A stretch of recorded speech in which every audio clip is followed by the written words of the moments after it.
حرف جو کلمے اور لفظ کا ہوتا اس کی حرکت ہو، جس کے اوپر بحث فن نحو میں ہوتی ہے، یا پورے لفظ کو لے لیجئے آخری حرف کو چھوڑ کے، کہ پہلا لفظ اس پر اگر زبر ہو، دوسرے لفظ پر زیر ہو، اس وزن پر ہو تو اس کا معنی یہ ہوگا، اس وزن پر ہو تو اس کا معنی یہ ہوگا، یعنی ایک تفصیل ہے۔ تو خلاصہ یہ ہے کہ نحو اور صرف یہ عربی گرامر کے دو اہم باب ہیں، اور ان دو اہم بابوں پر اگر کوئی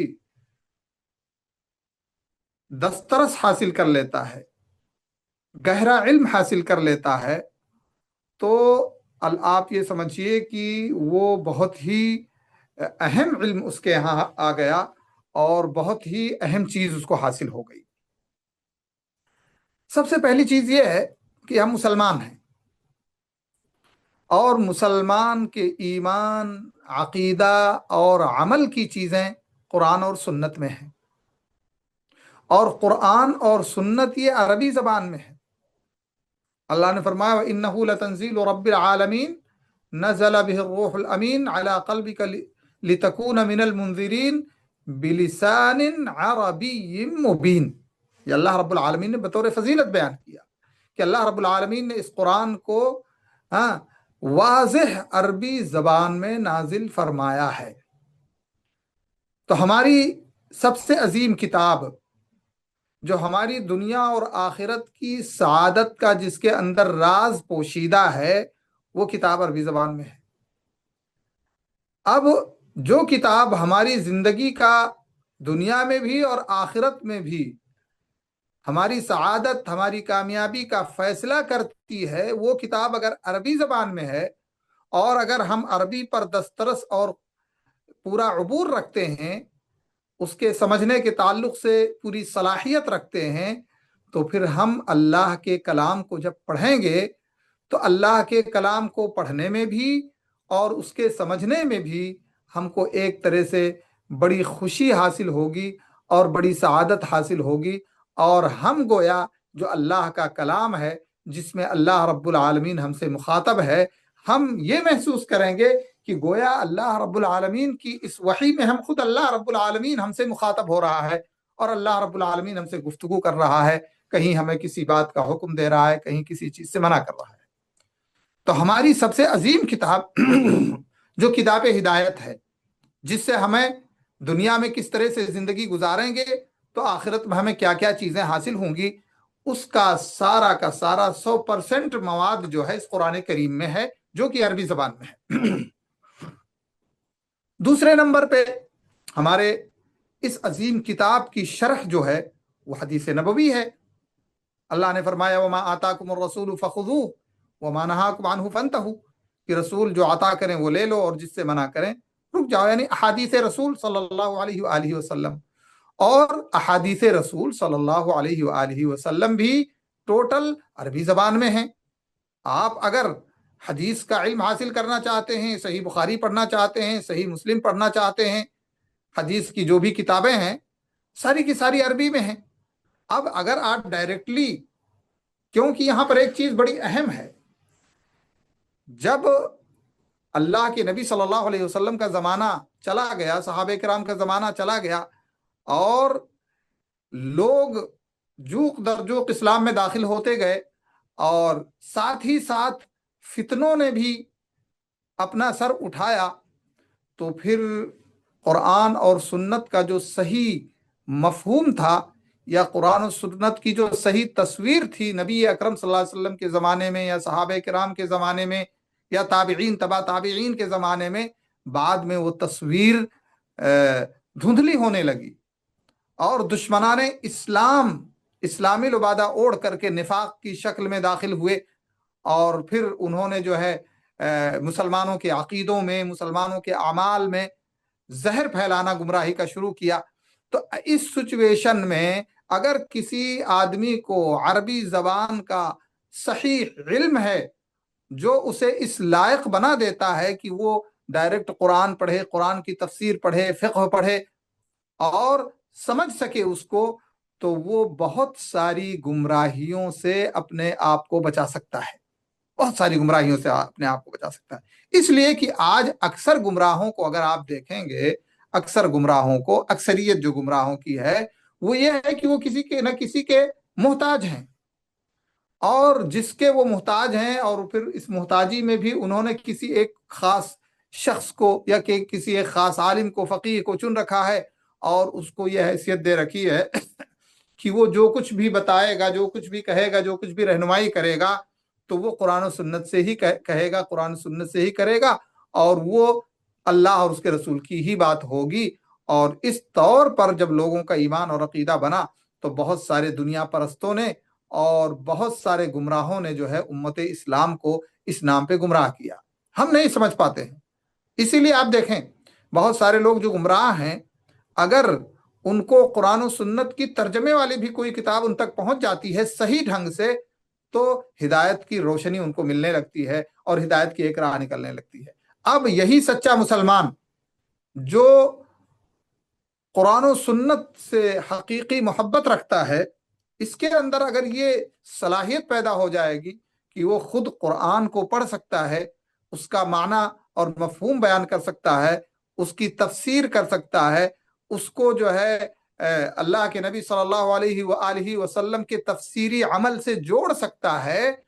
تو پھر ایسا مسلمان اللہ کی راہ میں ایک اچھے انداز میں اور اچھی حیثیت سے اللہ کے دین کی صحیح نشر و اشاعت بھی کر سکتا ہے۔ اور قرآن اور سنت کے نصوص میں وہ طاقت ہے کہ قرآن و سنت کو آپ عربی زبان میں جب آپ لوگوں کے سامنے پیش کریں تو ان کے اوپر ایک اثر قبل اس کے کہ اس کے معانی بیان کیے جائیں ایک پڑتا ہے۔ تو اس لیے جو ہے ہمیں صحیح انداز سے قرآن پڑھنے کے لیے اور اس کو سمجھنے کے لیے اور اس کی گہرائی تک پہنچنے کے لیے،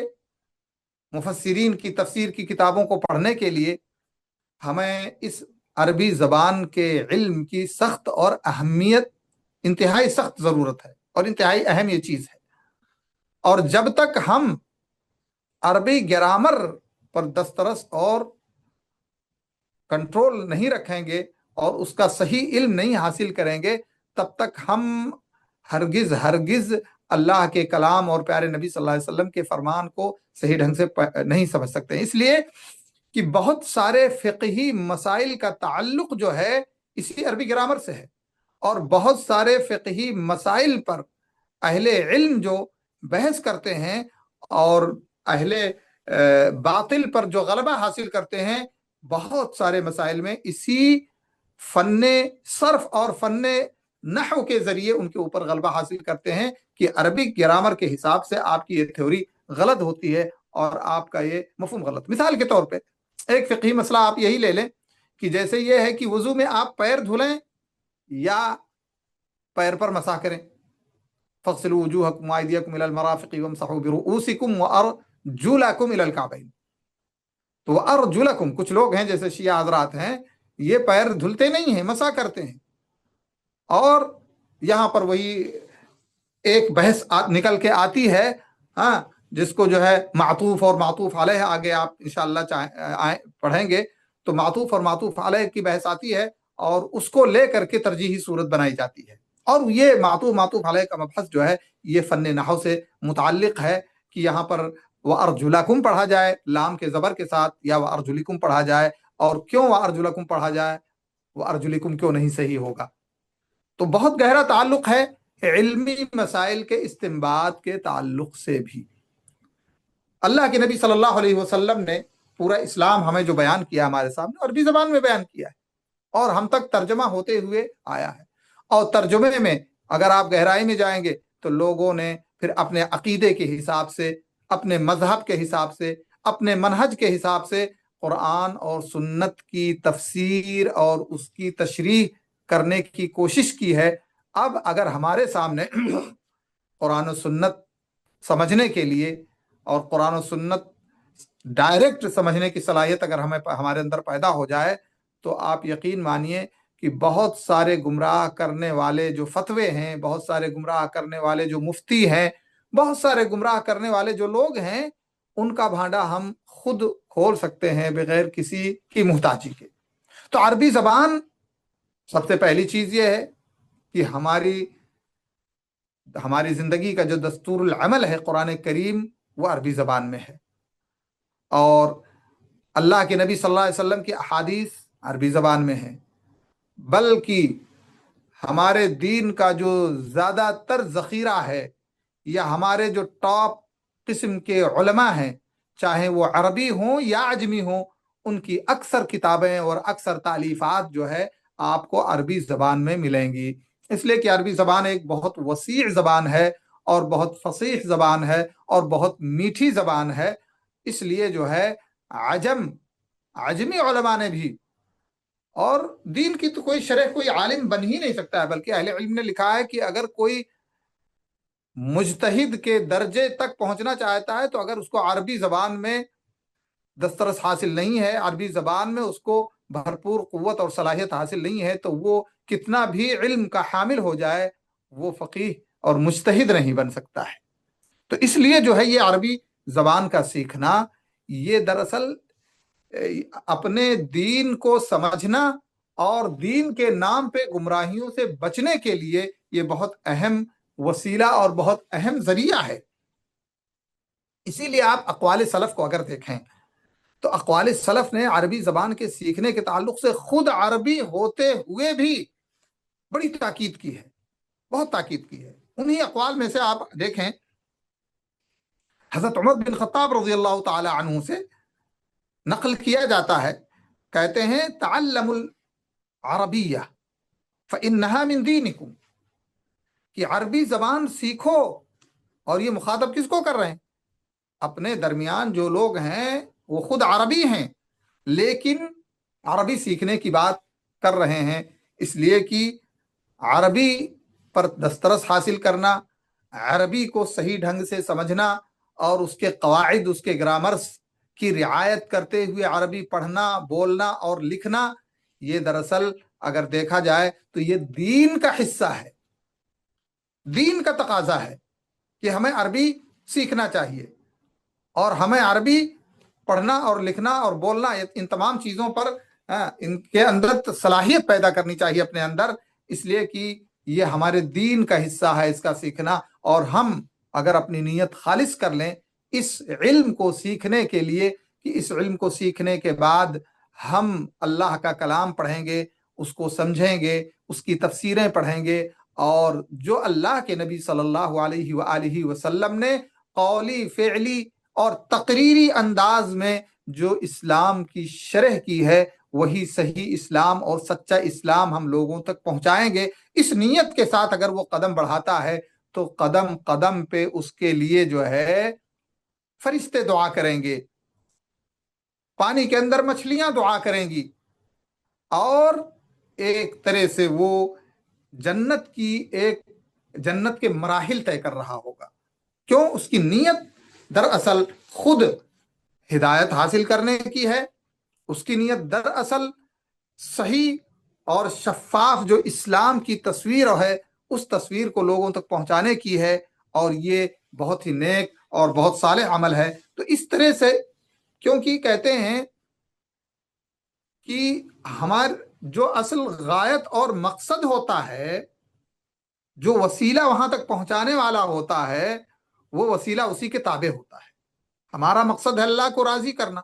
اور اللہ کو ہم راضی اس وقت تک نہیں کر سکتے ہیں جب تک کہ اللہ کی مرضی کے مطابق اللہ رب العالمین کو یاد نہ کریں، اس کی عبادت نہ کریں، اور اللہ کی مرضی کے مطابق صحیح ڈھنگ سے اس وقت ہم پرفیکٹلی زیادہ اچھے انداز سے اللہ رب العالمین کی معرفت حاصل کر سکتے ہیں اور اللہ رب العالمین کی عبادت کر سکتے ہیں، جب ہم اللہ رب العالمین کے پیغام کو پیارے نبی صلی اللہ علیہ وآلہ وسلم کے شرح اور بیان کی روشنی میں سمجھ کر مضبوطی کے ساتھ اس کی طرف ہم قدم بڑھائیں گے تو اللہ کی رضا حاصل ہوگی، اور اس مضبوطی کے ساتھ قدم بڑھاتے ہوئے اللہ کی رضا حاصل کرنے میں ہمارا عربی زبان کا سمجھنا، عربی گرامر کا سمجھنا جو ہے یہ بہت اہم وسیلہ اور بہت اہم ذریعہ ہے۔ اس لیے یہ علم اس ناحیے سے بڑا ہی اہم اور بہت ہی ضروری ہو جاتا ہے۔ اور اگر ہم اور آپ غور کریں گے، یا بہت سارے احباب ہیں بہت سارے بھائی ہیں جو علم سے دور تھے یا اس عربی کے علم سے دور تھے، انہوں نے کوشش کی، انہوں نے پڑھا، انہوں نے محنت کی، تو ان کی زندگی میں دینی اعتبار سے، دعوتی اعتبار سے اور عملی اعتبار سے بڑا بدلاؤ پیدا ہوا، اس لیے کہ بہت ساری ایسی حقیقتیں ان کے سامنے بعد میں آئیں جن سے وہ دور تھے۔ تو حضرت عمر بن خطاب رضی اللہ تعالیٰ عنہ کیا فرماتے ہیں؟ تعلم العربیہ، عربی سیکھو، فإنها من دینکم، اس لیے کہ یہ تمہارے دین کا ایک حصہ ہے، اور اپنے دین کا ایک حصہ سمجھ کر کے عربی سیکھو۔ اسی طرح سے حضرت عمر رضی اللہ تعالی عنہ ہی حضرت ابو موسیٰ اشعری رضی اللہ تعالی عنہ کو ایک میسج بھیجتے ہیں، ایک خط بھیجتے ہیں، اور اس میں کہتے ہیں تفقہوا فی السنہ، سنت کا علم حاصل کرو، سنت کا علم حاصل کرو اور سنت کا فقہ حاصل کرو، وَتَفَقَّهُوا فِي الْعَرَبِيَّةِ، اور عربی کا بھی علم حاصل کرو، عربی میں بھی اپنے اندر جو ہے ایک قوت اور ایک صلاحیت پیدا کرنے کی کوشش کرو، اور عربی زبان کو بہت ہی اچھے ڈھنگ سے اپنے اندر پرونے کی اور اپنے اندر ڈھالنے کی کوشش کرو۔ اسی طرح سے حضرت عبداللہ ابن عباس رضی اللہ تعالی عنہ فرماتے ہیں، دیکھیے خود عربی ہیں لیکن اس کے باوجود، عربی کے ساتھ اہتمام کرنے کے باوجود، خود عربی کے بہت سارے الفاظ کے معانی ان کو معلوم نہیں ہے حقیقی طور پہ کہ کیا اس کا حقیقت میں کیا اس کا معنی ہے۔ کہتے ہیں کہ ما کنت ادری معنی فاطر السماوات والارض او فاطر السماوات والارض، کہ میں فاطر السماوات والارض میں لفظ فاطر کا جو ہے معنی نہیں جانتا تھا، مجھے پتا نہیں تھا اس کی حقیقت کیا ہے۔ حتی سمعت امرأة من العرب، یہاں تک کہ میں نے ایک عربی عورت سے کہتے ہوئے سنا کہ انا فطرتہ ای ابتدأتہ، کہ میں نے ابتداءً اس کو میں نے کیا ہے، یعنی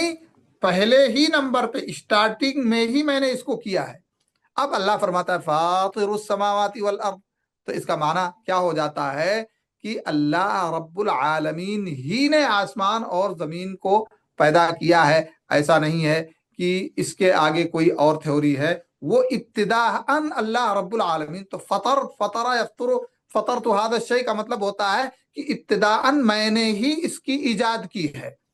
اس کا ایجاد میں نے کیا، اس سے پہلے کوئی ایجاد کرنے والا نہیں ہے۔ تو لفظ فاطر کا معنی یہاں سے انہوں نے لیا، جب وہ عورت کہتی انا فطرتہ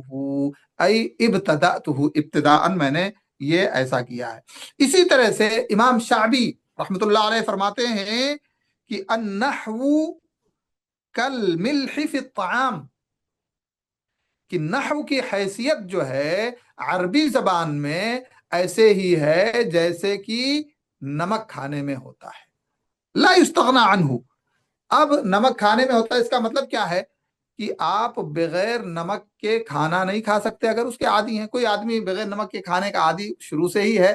تو کوئی مسئلہ نہیں ہے، لیکن وہ آدمی جو اپنی زندگی بھر نمک کے ساتھ کھانا کھاتا رہا ہے تو اب بغیر نمک کے وہ کھانا نہیں کھا سکتا ہے۔ اسی لیے ہم دیکھیں بسا اوقات ایسا ہوتا ہے کہ کھانے میں اگر نمک کم ہو گیا تو پھر کھانا نمک منگا کر کے پھر اس میں اپنے ذوق کے حساب سے اس میں نمک ڈالتے ہیں۔ تو جس طرح سے کھانے سے نمک جدا نہیں ہو سکتا، اسی طرح سے جو ہے ایک مسلمان زندگی میں عربی زبان سیکھنے کے تعلق سے جس طرح سے کھانے سے، نمک سے ہم کھانے میں بے نیاز نہیں ہو سکتے، اسی طرح سے ہم عربی زبان میں نحو سے بے نیاز نہیں ہو سکتے۔ شیخ الاسلام ابن تیمیہ رحمۃ اللہ علیہ فرماتے ہیں ان اللہ لما انزل کتابہ باللسان العربی،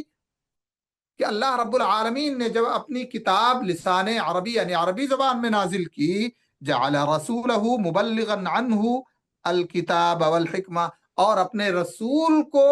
اس عربی زبان میں نازل شدہ کتاب کا مبلغ بنا کر کے اور اپنی سنتوں کے ذریعے اس کی شرح کرنے کے لیے بھیجا، تو اپنے رسول کو بھی عربی زبان میں بھیجا۔ تو ہمارے جو خاتم الانبیاء ہیں، ہمارے جو زندگی کی سعادت اور کامیابی کے رہنما ہیں، ہمارے جو امام اعظم ہیں، وہ پیارے نبی صلی اللہ علیہ وسلم ہیں، اور ان کی زبان کیا ہے؟ ان کی زبان عربی زبان ہے۔ ایسا ہوتا ہے کہ ایک زبان کو دوسری زبان کی طرف نقل کرنے میں جو بات کہی گئی ہے اس بات گہرائی کے ساتھ ٹرانسفرنگ نہیں ہوتی ہے، ٹرانسفر نہیں ہوتا ہے. ہاں ایک معنی تقریباً مفہوم ادا ہو جاتا ہے، لیکن دوسری زبان اس کی جگہ نہیں لے سکتی ہے حقیقی معانی بیان کرنے میں، سچائی بیان کرنے میں. اسی لیے اللہ کے نبی صلی اللہ علیہ وآلہ وسلم کے بعض جملے ایسے ہیں عربی زبان میں کہ ان جملوں کی شرح کرتے کرتے کرتے جلدیں ہو جاتی ہیں، کیونکہ عربی زبان میں وسعت بہت ہے، مفہوم بہت ہے. اس لیے بعض ایک ہی حدیث کو کہہ دیا گیا کہ یہ ربع دین ہے، دین کا چوتھا حصہ ہے، ثلث دین ہے. کیوں کہ ایک ہی جملے میں پورے سمندر کو جیسے ایک کوزے میں بند کر دیا جاتا ہے. تو کہتے ہیں وجعل السابقین الی ھذا الدین متکلمین بہ، اور اللہ رب العالمین نے اس دین کی طرف سبقت کرنے والے پہلے لوگوں کو بھی عربی زبان بولنے والا چنا. صحابہ کرام عربی زبان تھی ان کی، تو قرآن بھی عربی زبان میں چنا، نازل فرمایا. اس قرآن کی شرح کرنے والا اور اس قرآن کو پہنچانے والی جو شخصیت تھی وہ شخصیت بھی عربی زبان ہے، اس شخصیت کی بھی زبان عربی ہے. اور اس شخصیت کی دعوت پر جنہوں نے لبیک کہا پہلے لوگ، قرون اولا کے لوگ، وہ بھی کیا ہیں؟ عربی زبان ہی بولنے والے ہیں. اللہ رب العالمین نے کس طرح سے یہ سلسلہ عربی زبان کا قرآن کریم ہے، پھر اس قرآن کے مبلغ نبی ہیں، پھر اس پر ایمان لانے والے اوائل جو ہیں، سارے کے سارے سلسلے جو جڑ رہے ہیں وہ عربی زبان کے تعلق سے جڑ رہے ہیں. وَلَمْ يَكُنْ سَبِيلٌ إِلَى ضَبْطِ الدِّينِ، اور کہتے ہیں کہ دین کو صحیح ڈھنگ سے سمجھنا اور پرفیکٹ دین کے احکام کیا ہیں، عقائد کیا ہیں، ان کو سمجھنے کے لیے کوئی راستہ نہیں بچا. اور اس دین کی معرفت حاصل کرنے اور علم حاصل کرنے کے لیے سوائے اس کے کہ اس زبان کو سمجھا جائے، اس زبان کو سیکھا جائے. الا بضبط اللسان، تو زبان جس زبان میں قرآن ہے، جس زبان میں ہمارے نبی بولتے تھے، لوگوں کو تبلیغ کرتے تھے، جس زبان میں یہ دین نازل ہوا اور اس دین کو جس نے قبول کیا ان کی بھی زبان عربی، یہ ساری چیزیں اس بات پر دلالت کرتی ہیں کہ اگر ہم اپنے دین کو صحیح ڈھنگ سے اور پرفیکٹ طریقے سے سمجھنا چاہتے ہیں تو جس قدر ہمارے اندر اس علم کی گہرائی ہوگی ہم اپنے دین کو اسی حساب سے پرفیکٹ اور بہت ہی گہرائی کے ساتھ سمجھ سکتے ہیں. تو اسی لیے انہوں نے کہا صارت معرفتہ من الدین، تو اسی لیے اس عربی زبان کی معرفت بھی دین کا حصہ ہے. یہ بڑی عظیم چیز ہے، اور جو لوگ اس زبان کو اس نیت سے سیکھتے ہیں کہ یہ دین کا حصہ ہے، اس کے ذریعے ہمیں اپنے دین کے اندر مضبوطی آئے گی. اور عربی زبان جب ہم سمجھیں گے تو آپ جب اللہ کے سامنے کھڑے ہوں گے سبحانک اللہم و بحمدک سے پہلے بلکہ اللہ اکبر کہتے ہوئے جب ہم نماز میں داخل ہوں گے تو اللہ اکبر کا مفہوم کیا ہے، اس کی عظمت کیا ہے، اس کی گہرائی کیا ہے، سبحانک اللہم یا اللہم باعد بینی و بینہ جب پڑھیں گے تو ہماری زبان بھی چلتی رہے گی، ہمارا ذہن و دماغ اور ہمارا دل بھی اس کے ساتھ اس کو سمجھتے ہوئے چلتا رہے گا. تو ہمارا جو ذہن ادھر ادھر نمازوں میں بھٹکتا ہے یہ کم ہو جائے گا، اور پھر ہمارے اندر اللہ کی اس عبادت میں نماز کی شکل میں خضوع پیدا ہو جائے گی. اور یہ کیفیت کہاں سے پیدا ہوئی؟ ہمارے عربی زبان کے سیکھنے اور اس کے سمجھنے سے پیدا ہوئی. ورنہ بہت سارے احباب ہیں نماز میں داخل ہوئے، نماز سے نکل گئے، لیکن نماز میں انہوں نے سورہ فاتحہ پڑھی، اس کا معنی مفہوم نہیں معلوم ہے، اسی طرح سے کوئی سورت پڑھی، اس کا معنی مفہوم نہیں معلوم ہے، دعائیں پڑھی، اس کا معنی مفہوم نہیں معلوم ہے. تو ایک طرح سے یہ ہوا کہ صاحب عبادت تو ادا ہو گئی، لیکن عبادت کے اندر جو روح پیدا ہونی چاہیے، جو کیفیت پیدا ہونی چاہیے، کہ ان تعبد اللہ کانک تراہ، کہ اللہ کی عبادت اس ڈھنگ سے کرو کہ گویا تم اللہ کو دیکھ رہے ہو، وہ کیفیت نہیں پیدا ہو پاتی ہے، یعنی نماز کی روح نہیں پیدا ہو پاتی ہے. اسی لیے جو عربی زبان کو سمجھتا ہے اور نماز میں کھڑا ہوتا ہے اور جو بھی نماز میں پڑھی جاتی ہیں دعائیں یا قرآن سورہ فاتحہ یا سورت، ان دعاؤں کے ساتھ اس کا دلی جو ماحول ہوتا ہے، جو کیفیت ہوتی ہے سمجھنے کی اور اس کے اندر گہرائی کی، یہ نمازی کے اندر ایک ایسی کیفیت اور خشوع اور خضوع پیدا کر دیتا ہے کہ پھر وہ اپنے رب کے ساتھ مناجات میں بہت ہی زیادہ منہمک اور مشغول ہو جاتا ہے، پھر دنیاوی مشاغل وہ بھول جاتا ہے. تو کہتے ہیں سارت معرفتہ من الدین، اس لیے کہ قرآن بھی عربی میں، نبی بھی عربی میں، اور اس دین کو قبول کرنے والے پہلے لوگ بھی عربی زبان بولنے، لکھنے، پڑھنے اور اس کو سمجھنے والے تھے۔ تو اس ناحیے سے ہمارا دین اور ہمارے دین کا سارا اثاثہ عربی زبان میں ہے۔ تو پھر اگر ہم اپنے دین کو صحیح ڈھنگ سے سمجھنا چاہتے ہیں تو پھر عربی زبان اگر ہم سیکھ لیتے ہیں تو یہ ہمارے لیے ایک وسیلہ اور یہ ایک آلہ ہوگا اس بات کے لیے کہ ہم اپنے دین پر اس کو صحیح ڈھنگ سے سمجھتے ہوئے صحیح طریقے سے عمل پیرا ہو سکتے ہیں۔ وَأَقْرَبَ إِلَىٰ إِقَامَةِ شَعَائِرِ اللَّهِ، اور جب ہم اللہ کے دین کو صحیح ڈھنگ سے سمجھیں گے تو اس کو صحیح ڈھنگ سے ادا کر سکیں گے۔ جب ہم جس چیز کو سمجھ ہی نہیں پائیں گے صحیح طریقے سے تو اس کی ادائیگی کہاں سے ہوگی؟ اسی طرح سے امام راضی رحمہ اللہ فرماتے ہیں کہ لما كان المرجع في معرفة شرعنا إلى القرآن والأخبار وهما واردان بلغة العرب ونحوهم وتصريفهم كان العلم بشرعنا موقوفا على العلم بهذه الأمور وما لا يتم الواجب إلا به وكان مقدورا للمكلف فهو واجب۔ امام راضی رحمۃ اللہ علیہ فرماتے ہیں، کہتے ہیں کہ جب ہماری شریعت کے سمجھنے کا مرجع ہی، یعنی جو ہمارا مرجع ہے قرآن اور سنت، ہماری شریعت کی بنیاد ہے، اساس ہے، اصل ہے، یہ قرآن اور احادیث ہیں، قرآن و سنت ہیں، اور یہ دونوں کے دونوں عربی زبان میں آئے ہیں، نحو اور صرف کے علوم کے مطابق ان کا جو ہے یہ ذخیرہ موجود ہے۔ تو اس لیے جو ہے ہمارا شریعت کا جاننا بھی اس علم کے جاننے پر موقوف ہے، ہمارا شریعت کا جاننا بھی اس علم کے جاننے پر موقوف ہے۔ اسی لیے آپ علماء کی تاریخ پڑھ ڈالیں، کوئی عالم ایسا عالم ہی نہیں ہو سکتا ہے کوئی جب تک کہ اس کو عربی زبان کا علم نہ ہو۔ تو کہتے ہیں کہ العلم بهذه الامور، تو اس لیے موقوف ہے ان علوم کے جاننے پر، نحو، صرف اور اسی طرح سے بلاغہ، یہ تمام چیزیں جو ہے ان کا جاننا اور ان کا علم حاصل کرنا یہ اتنا ضروری ہے جتنا ضروری کہ ہمارا دین سیکھنا ہے۔ اس لیے کہ ہم دین سیکھ ہی نہیں سکتے ہیں صحیح ڈھنگ سے، جس طرح سے ہمیں سیکھنا چاہیے، جب تک ہم اس کے اندر قوت اور اس کے اندر صلاحیت نہیں پیدا کر سکتے ہیں اپنے اندر۔ کہتے ہیں وما لا يتم الواجب، اب دین سیکھنا تو واجب ہے، دین کے اندر بہت سارے فرائض ہیں، اللہ کے واجب حقوق ہیں، اللہ کے بندوں کے واجب حقوق ہیں جن کا جاننا ہمارے اوپر ضروری ہے، اور وہ واجب حقوق قرآن و سنت کے اندر عربی زبان میں ہیں۔ تو اب ایسی صورت میں واجب کا جاننا واجب ہے، اور جس چیز کے ذریعے واجب ہم سیکھ سکتے ہیں، جان سکتے ہیں، اس کا جاننا بھی واجب ہے۔ تو اس حساب سے جو ہے ہمیں کوشش کرنی چاہیے،